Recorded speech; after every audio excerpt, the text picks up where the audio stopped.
Licenciada Rosy Laura Castellanos, bienvenida. Tiene usted el uso de la palabra hasta por 5 minutos, si es tan amable, conforme al formato establecido. Gracias. Gracias. Es un gusto estar aquí con ustedes. Muchas gracias.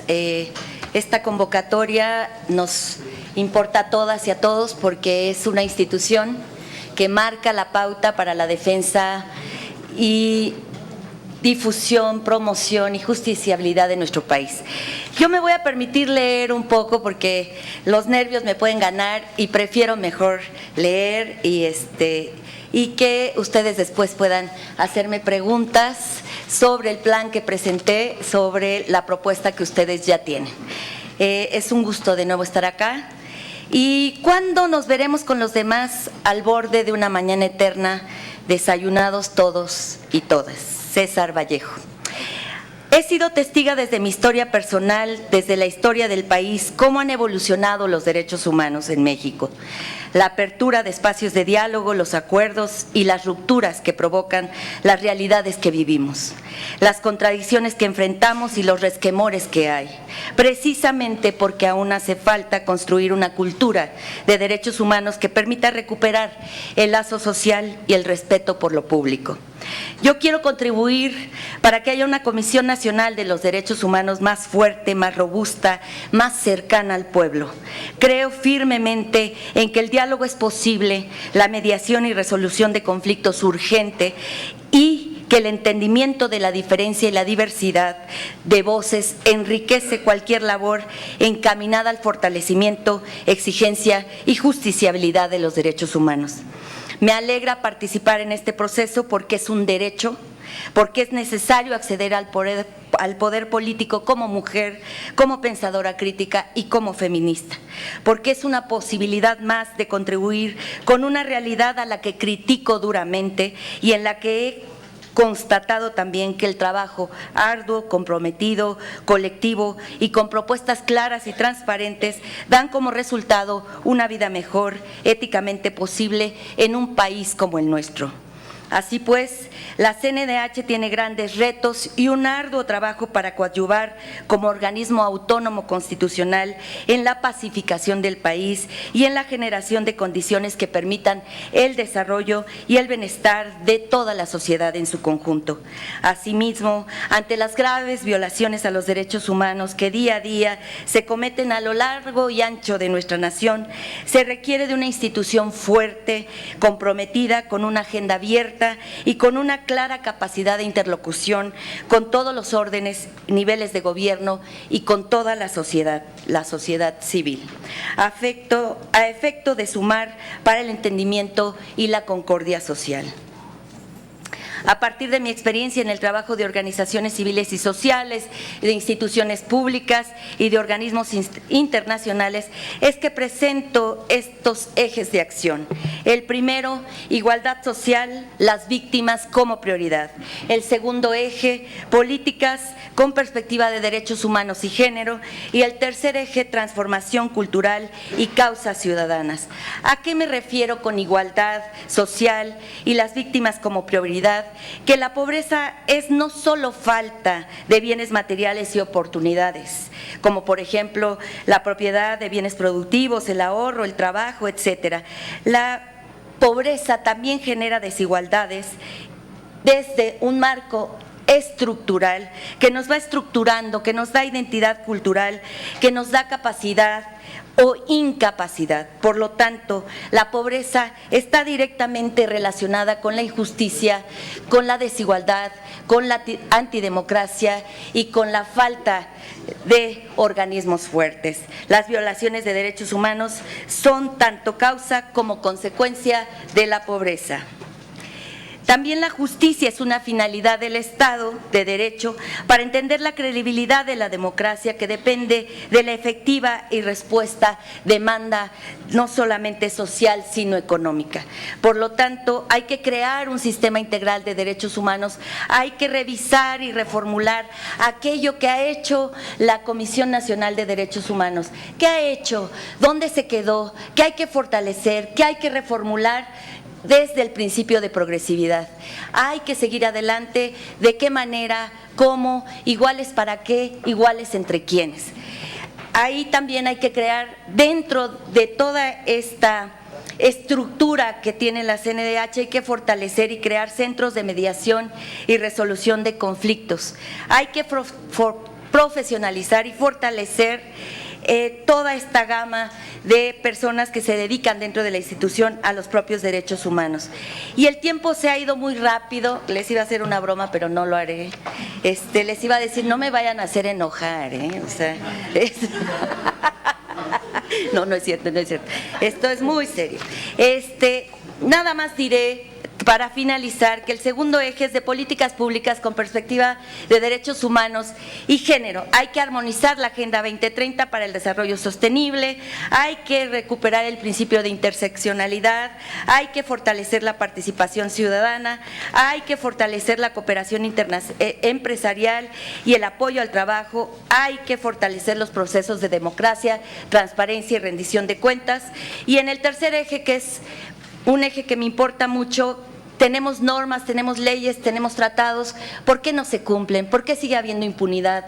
¿Por qué los jueces siguen recibiendo a las víctimas como si estas víctimas fueran culpables de su propia situación? Hay algo que nos está faltando en la transformación cultural del país y esto tiene que ver con las causas ciudadanas. Aquí encuentro a muchas amigas y amigos que hemos sido capaces de transformar la realidad que nos acontece y de impulsar el que ahora estemos aquí. Entonces hay temas coyunturales, temas emergentes y temas progresivos. Y yo dejaría el tiempo para sus valiosas preguntas y espero responder a tiempo y en forma. Muchas gracias. Gracias, licenciada.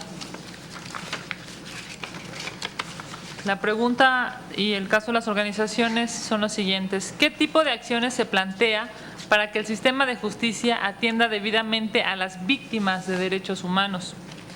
El caso es, hace unos días la Procuraduría de la Ciudad de México ofreció una disculpa pública a Lorena González Hernández, acusada y encarcelada injustamente 6 años por el delito de secuestro y homicidio del hijo del empresario Alejandro Martí, ante innumerables casos de personas a las cuales se les imputan delitos sin garantías indebidas. Sin las garantías debidas serán. ¿Considera que las recomendaciones emitidas por la CNDH han sido suficientes y adecuadas? En caso contrario, señale las omisiones. A mí me parece que dentro de un contexto como el que estamos, en el que estamos viviendo, todo es insuficiente. Tenemos que fortalecer los mecanismos y además cambiar. Yo sí sostengo, vuelvo a repetir, hay muchas leyes, hay muchas normas, hay protocolos, ¿por qué no se respetan? Me parece que tenemos que trabajar de manera directa con las víctimas para buscar un trabajo interdisciplinario, integral, transversal, interseccional.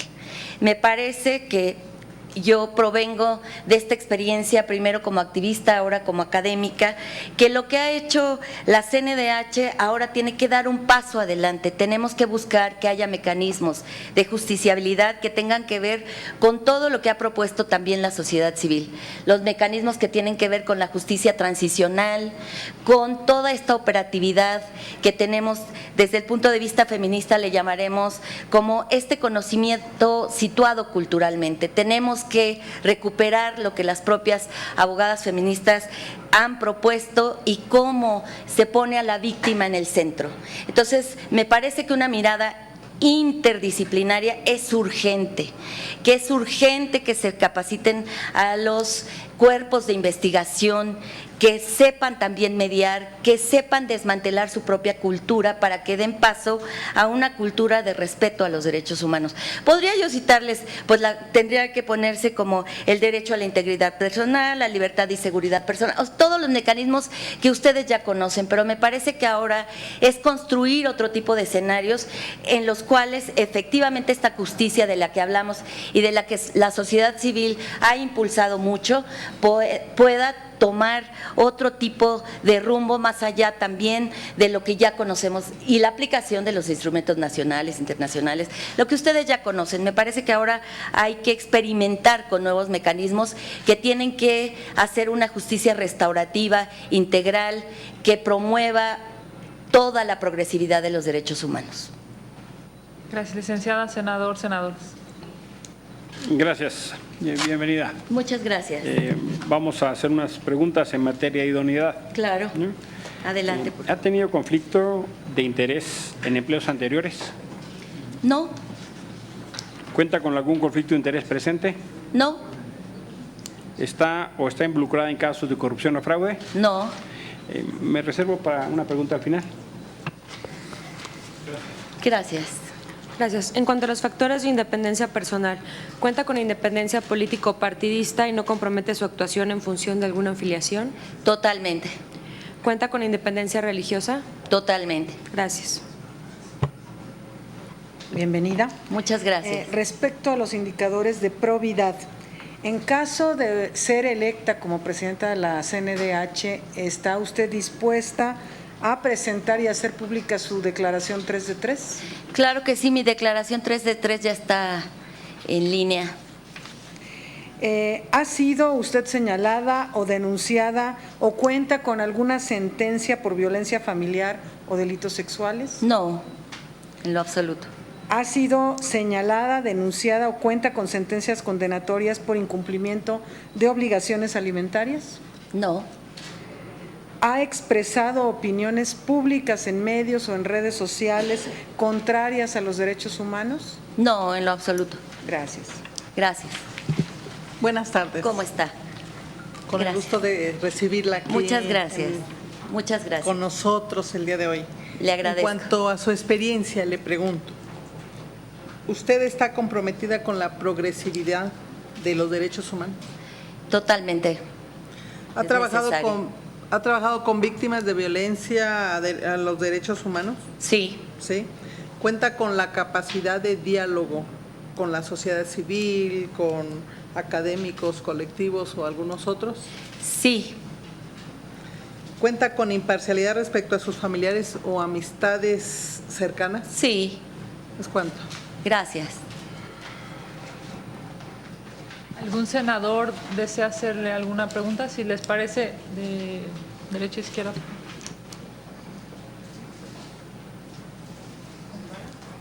Perfecto. Hola, en su plan de trabajo usted propone el fortalecimiento de los procesos de democracia, participación, paridad y transparencia, y en ese sentido me gustaría que abundara un poco más en las acciones que implementaría para fomentar la participación segura de las mujeres en estos temas económicos, políticos y sociales de ser electa presidenta del CNDH. Gracias. Me parece que la CNDH… Perdóname, perdón. licenciada. Si Lo nos han- permites, primero son toda la terminamos ronda. y Perdón. Gracias. Gracias, no, gracias a ustedes. Hola, ¿qué tal? Bienvenida. Gracias. Yo quisiera que se profundizara, dame un ejemplo sobre cómo armonizar la Agenda 2030. ¿Cómo se ve esto del desarrollo sostenible con estas tres propuestas de igualdad social, de políticas con perspectiva de derechos humanos y de género, y la transformación cultural y causas ciudadanas? Es decir, ¿qué tiene que ver la Agenda 2030 con todo esta nueva era de una Comisión Nacional de Derechos Humanos? Gracias. ¿Qué hacer para que los ciudadanos confíen en la comisión? Perfecto. A mí me gustaría que abundara un poco sobre su experiencia en relación con la atención de las víctimas directamente a lo que usted se refirió como activista Sí, gracias. en materia de derechos humanos. ¿Logró usted, licenciada, el consenso para formar parte del Consejo de la CNDH hace unos meses? Si usted fuera la presidenta de la CNDH, ¿qué mejoraría para que ese consejo que usted ya ha vivido pueda todavía sumar más a una institución de esta envergadura? Gracias.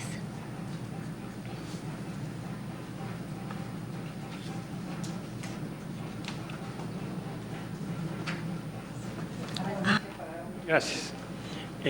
Ya iba a preguntar lo del Consejo, pero ya lo preguntó la presidenta de la Comisión, de manera que le preguntaría, díganos 3 acciones en concreto que haría para garantizar, mejorar o generar una condición de mejor protección de los derechos de las mujeres. Si usted fuera titular de la CNDH, muy bien. ¿Cuáles son las 3 acciones llegando a la oficina que usted tomaría? Perfecto. Bueno, ahora voy yo. Bienvenida.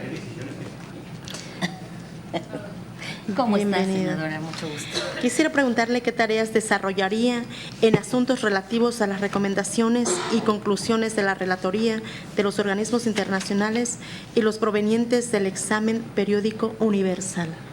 Nada más, gracias. Licenciada Castellanos, conforme al formato, tendría usted 4 minutos para dar respuesta y cerrar su todas? intervención. A todas y cerrar su intervención. Está el cronómetro a su izquierda. Gracias.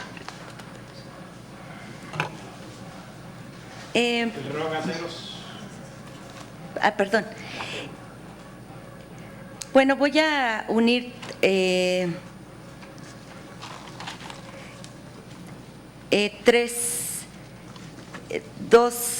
tres de las preguntas, no, más bien 3 preguntas. Voy a retomar el tema del género para ver como ejemplo cómo armonizar la Agenda 2030, cómo haría estas 3 acciones en concreto y qué casos he llevado. Y creo que todo va, porque si uno resuelve esto, hay confianza en la CNDH, ¿no? Entonces, el Comité para la Eliminación de la Discriminación para la Mujer ha analizado a profundidad esta forma de desigualdad directa de las mujeres con relación a las políticas públicas, a su vida cotidiana, a lo que enfrentan dentro de un país como el nuestro, que tiene que ver con la violencia, y eso tiene que ver también con el EPO, tiene que ver con el examen periódico universal que tenemos que presentar. A mí me parece que armonizar esto dentro de este canal que tiene que ver con la transversalidad y la interseccionalidad de los derechos humanos, tenemos que actuar de una manera muy concreta, que sería esto que yo decidiría de una de las primeras tomas de decisión dentro de la comisión. ¿Cómo estamos en paridad dentro de los trabajadores y trabajadoras de la comisión? ¿Hay paridad al interior de la institución o no la hay? ¿No? ¿Cómo vamos a ir armonizando esto para revisar qué cargos tiene quién lo sostiene, qué ha hecho, etcétera? Que yo creo que es una primera revisión dentro de la casa para luego salir afuera, y que la propia comisión se tiene que involucrar interdisciplinariamente con otras instituciones, porque es el órgano máximo de defensa, promoción y difusión de los derechos humanos. Tendríamos que revisar también de manera conjunta con otras instancias cómo está, por ejemplo, la paridad de género dentro de sus propias instituciones. Esa sería otra segunda medida que tomaría. ¿Cómo están las instituciones y los poderes dentro de las instituciones? Si hay paridad de género, si no la hay, ¿por qué? Y la tercera sería la violencia de género en términos del acceso a la participación política, que es un tema que hemos enfrentado mucho. Entonces sería otra tercera vía en la cual yo abonaría para revisar de manera conjunta con las instituciones que tienen que ver con este tema, cómo está garantizando la vida y seguridad de las mujeres que acceden a cargos públicos y que además tienen la valentía de contradecir a veces hasta su cultura para poder avanzar en términos de su representación política. Entonces, yo creo que ahí la agenda que plantea la Agenda 2030, el fortalecimiento de la participación de las mujeres en condiciones también de paridad, pues ahí como que iría esta línea. Dentro de los casos que yo he llevado, que tienen que ver con esto de la vida cotidiana de las mujeres, que tiene que ver con esta parte de la discriminación y la violencia laboral que se ejerció y que se ha ejercido sobre trabajadoras. Lo que hice fue dar este acompañamiento con una de las trabajadoras que acusaba además a una superior, también mujer, que eso nos pone en un entramado muy delicado, porque las mujeres también hemos crecido en esta cultura, también nos hemos permeado de esta hegemonía masculina. Desde ese lugar tenemos que desmontar también esto, tenemos que dialogar, y cuando ese diálogo ya no es suficiente, entonces tenemos que buscar los mecanismos que puedan hacer esta resolución y mediación de conflictos, esta llevarlo al respeto de las instancias, ¿no?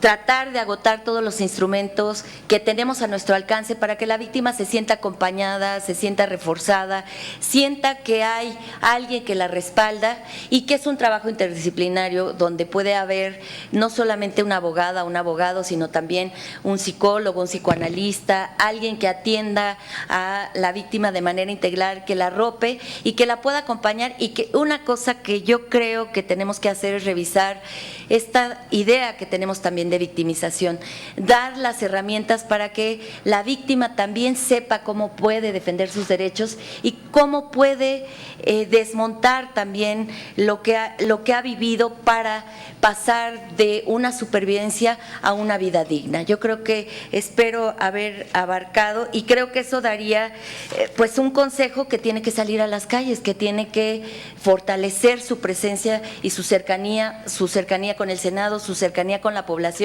que representa, y tendríamos que rendir cuentas y transparentar cómo se toman las decisiones dentro del Consejo, que pueda fortalecer las políticas que de ahí emanan, las recomendaciones que de ahí se revisan y los presupuestos que de ahí también se analizan. Entonces, yo creo que todo esto llevaría como una mirada integral. Muchas gracias. Muchas Gracias por gracias. estar aquí, licenciada Rosy Laura Castellanos Mariano. Muchas gracias. Buenas tardes. Gracias.